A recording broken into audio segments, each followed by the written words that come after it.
I was watching a documentary about Chicago and like the different stages, like how Chicago just got so violent. The main thing, you know, it just showed, it got into the different stages of, you know, what was going on in Chicago before all the violence. It took you to the different stages, how it started, you know, how people started, you know, moving into certain areas, slums, then building project housing not working, and then you know what I'm saying, then tearing down project housing, people having nowhere to go, people restricted to certain areas because of segregation on race, based on economics, and then us basically getting to where we're at today. And so it really brings me to a part where I want to talk about development. And I'm going to just keep it very simple, man. We are in and when I say we, I mean like as a black race, we're in the development stage. Most nations that are not successful, first world, or however you want to call them, most nations that are not Western nations, they call us developing nations. They call us developing nations. So the point I'm trying to make here is we're developing. We have a potential. There is a vision. Now within slums, within ghettos, within war-torn nations, there's all, you know, develop a certain way. They develop certain mindsets, certain ideologies. So most people, they develop the mindset whenever if they live in the hood that there's no hope. They gotta turn to the streets. You gotta flip a pack to make this money. You can't get a job because they ain't gonna want you. There's no growth mindset, which is why we stay complacent, I guess I can say. And that's for certain areas. A lot of improvements, a lot of the stuff that we do as humans and in general, a lot of it is based off of optimism. So like within these communities, we have people who also have optimism. We have people that have a vision. Some people learn to execute. Some people, they just have a vision and they don't really get to execute that much.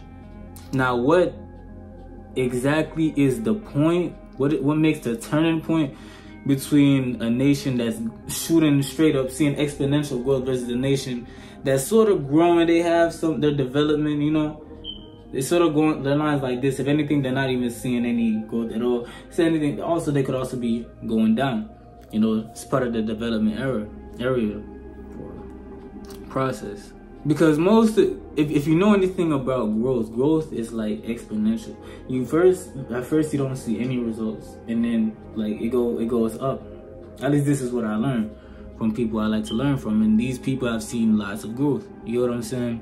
It's like you post videos on YouTube for months back to back.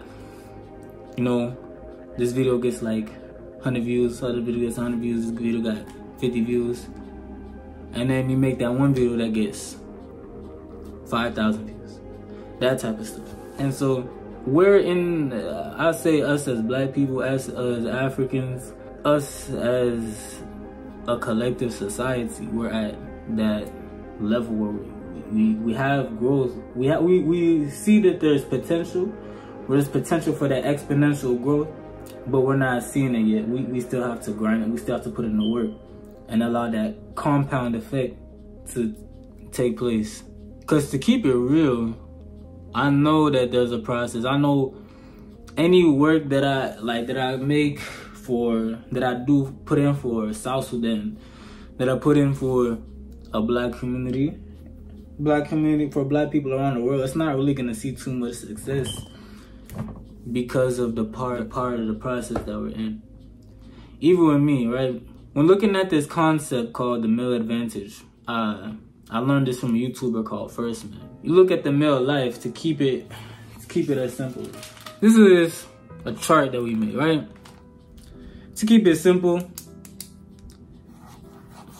it's the better quality of life right here. This box right here. Basically what I'm trying to say is that we're right here. In the start, it's gonna seem Right now, where it's like we don't see any growth. But once we put in work for a decent amount of time, we'll start seeing growth, and then it will grow exponentially. The work that I put in my lifetime probably won't complete the mission, or you know what I'm saying, it won't accomplish the overall goal. Now I can establish something. Maybe the exponential growth could happen soon. You never know, because you know, you go into history, you know what I'm saying, there's just too many different examples and too many different, like, you know, Africa didn't just fall all together at once. You know what I mean? We didn't all get in, like, it didn't all happen at once. But what I can say is that we are in the process of growth. You know what I mean? And so this is where I want to tap into the mindset, because, I mean, there just has to be something bigger in life. You know what I mean? It's like what I said in the other video. Us as black people, us as immigrants in America, living in America today, we see success as living a more comfortable life in another person's society. Now, they can all tell us, oh, we're all Americans, we're all this, that, and the third, but you know it's not true. You know you didn't originate here, you know what I'm saying? You know, like, you're just an immigrant. Yeah, you like, you know, why would I build up somebody else's society when I can build up mine? Why would you build up somebody's business and not build up yours? I'm not saying we can't benefit from here, but it's like there's so much more we can be doing. Because most people my age, the way we thinking is, I don't want to run the block. I want the respect of my group of friends. I want the respect of people in this area. But it's like, I just feel like there's, I just feel like there's more. I just feel like there's more. You could be doing more. Thinking on a micro scale. Instead of building advanced societies and civilization, creating a kingdom. I'd love to, hey, creating a kingdom, all that stuff.